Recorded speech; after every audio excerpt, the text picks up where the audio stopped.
Армения на данный момент находится во всех отношениях в зените. Армения стабильна, а по границам Армении стабильная ситуация, и внутри Армении, как показали прошедшие выборы, ситуация достаточно стабильная. Армения на данный момент, я хочу это подчеркнуть, на данный момент находится в длинном ряду тех стран на просторах СНГ, в которых есть одна основная, большая, главная партия власти, а есть партии, которые ее как бы страхуют, тоже достаточно серьезные партии.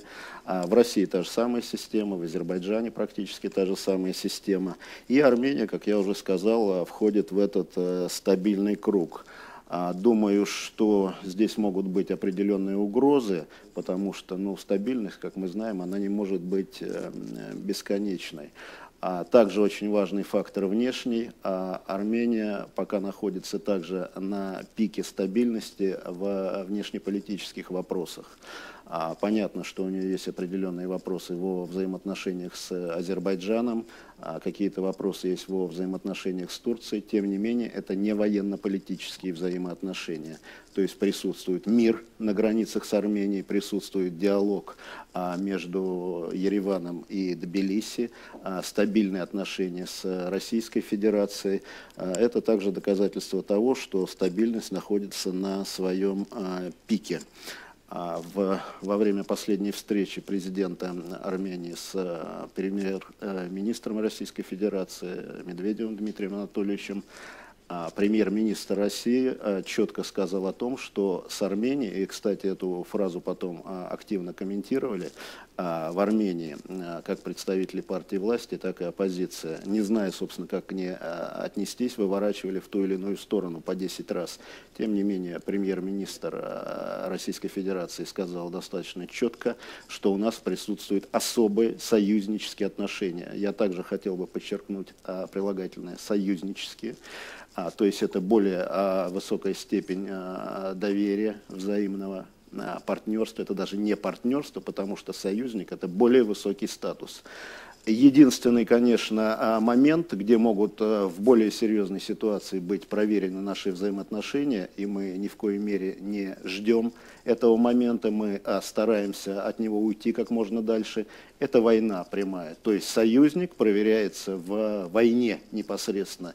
Не хотелось бы, чтобы мы свои союзнические отношения проверили именно в таком формате. Именно поэтому, как мне кажется, нам надо укреплять наши взаимоотношения с Арменией не только на пространстве СНГ, а также и в рамках, в формате АДКБ. Пока эти взаимоотношения у нас носят, на мой взгляд, достаточно формальный характер.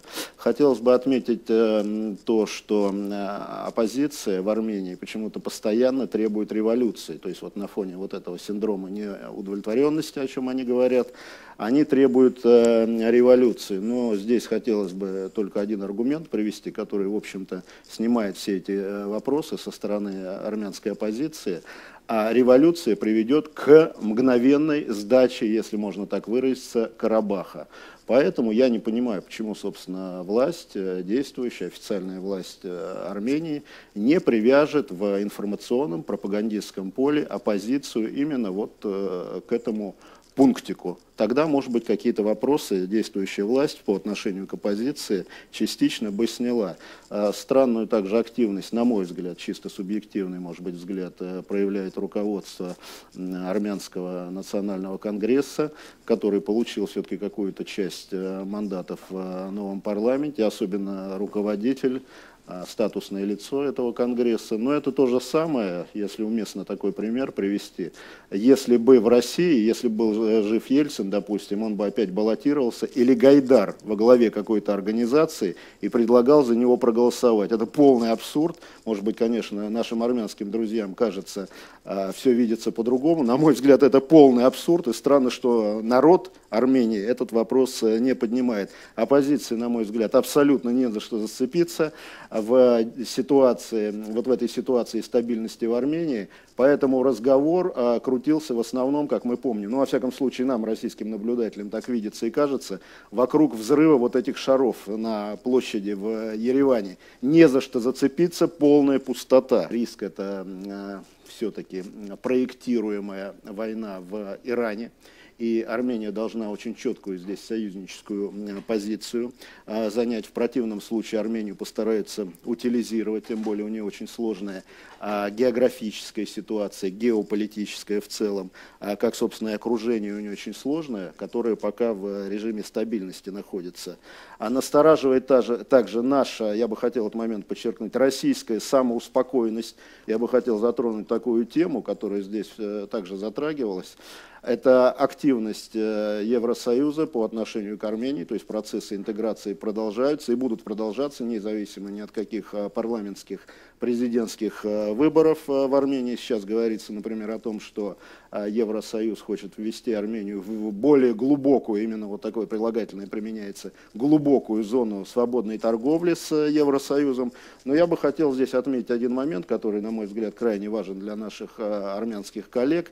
А если Греция, которая находится в центре практически Средиземного моря, окружена всеми морями и торговыми путями, загибается, стагнирует, агонизирует, то надо представить, что будет с Арменией, которая вообще ни выходов, ни доступов никуда не имеет, ни географических, ни политических, когда ее введут вот в этот формат. Поэтому возникает вопрос, и это, собственно, является третьим риском, на мой взгляд, а зачем ее туда вводят? Вокруг Армении происходит много разных чрезвычайно интересных событий, от выборов президентов Соединенных Штатов до событий в Сирии. И, конечно, внешний мир оказывает влияние на положение Армении в регионе, на положение России в регионе, отношения с Азербайджаном, турбулентность на Ближнем Востоке. Это же рядом с нами. От границ Армении до границ Ирака порядка 400 километров. До Сирии, если я не ошибаюсь, меньше 1000. С Ираном мы вообще граничим. И то, что происходит в этом регионе, это важно, это отражается на Армении, в том числе, естественно, опосредованно на отношениях с Арменией с Россией. Другое дело, на сегодняшний день апокалиптические сценарии мне все-таки кажутся невероятными. О том, что завтра какие-то бомбардировщики будут бомбить Тегеран, это, по-моему, или ракеты, это, по-моему, все-таки преувеличение, по крайней мере, я об этом слышу уже не первый год. В Сирии ситуация чрезвычайно интересная, но, опять-таки, апокалипсис, он, на мой взгляд, ну, так сказать, не больше 50% того, что это произойдет, возможны разные варианты. Ну и, может быть, самое главное, так сказать, философски самое главное, ну, мы привыкли жить в таком мире. Армения, в общем, живет в регионе, в котором турбулентность – это постоянная сопровождающая политику часть. Вот все вокруг нас, у нас тут Абхазия близко, у нас тут Южная Осетия близко, у нас тут время от времени вооруженные конфликты случаются, у нас тут время от времени внутренние события в разных странах разной степенью турбулентности обладают, у нас тут Курдистан, ну и так далее. Это, в общем, те рамки, то окружение, в котором Армения живет. И российско-армянский формат – это один из стержней, в результате которых Армения может выживать в этом окружении. Именно поэтому он и настолько прочен, на мой взгляд.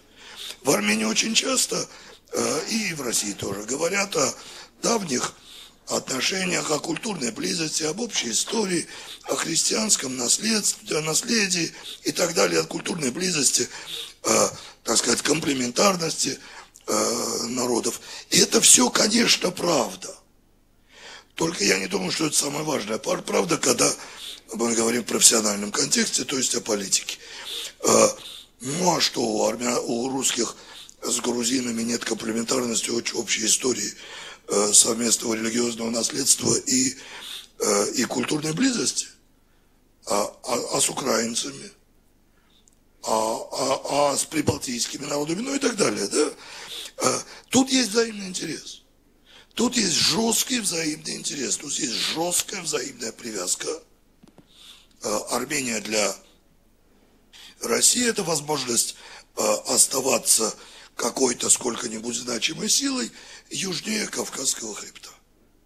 Если исчезнет с карты земли Армения каким-то образом для России, то российское влияние южнее Кавказского хребта, а южнее Кавказского хребта не только Южный Кавказ находится, исчезнет вместе с Арменией. Жесткий интерес. И для Армении Россия это, ну скажем так, зонтик безопасности. При наличии Турции и Азербайджана, с которым у нас не самые блестящие в мире взаимоотношения, этот зонтик безопасности обладает ценностью. Вне зависимости, повторюсь, вне зависимости от исторической общности. Историческая общность много с кем есть и у армян, и у русских. Внимание российской общественности к Южному Кавказу недостаточно. Это, кстати, было особенно характерно в связи с недавними событиями в Южной Осетии, которые, в общем, эти события прошли мимо общественности России. Она не обратила внимания на то, на что на самом деле внимание должно быть обращено в первую очередь. И я убежден также в том, что Россия недостаточно проработала свою политику и в отношении Армении, и в отношении Азербайджана. И я убежден в том, что есть ошибки в отношениях между Россией и Абхазией, между Россией и Южной Осетией. Мне кажется, что внимательно проанализировав все эти ошибки, их надо немедленно исправлять.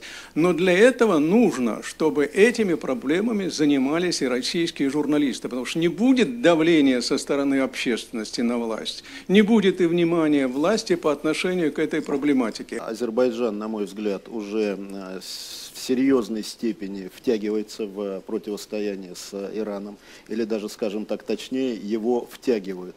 Это относится и к каким-то косвенным признакам, к аресту шпионов иранских на территории Азербайджана, каким-то ответным действиям Ирана в адрес азербайджанских граждан и так далее. Азербайджан, ну, я не могу так сказать, что уже он принял какую-то сторону в проектируемой, пока еще не начавшейся войне Запада с Ираном, но здесь Азербайджану никто ничего, в том числе и Россия, подсказать не может. Он должен сам на основе инстинкта самосохранения, выживания сделать свой четкий вывод из того, что происходит вокруг него. Если начнется война в Иране, Азербайджан будет накрыт первым.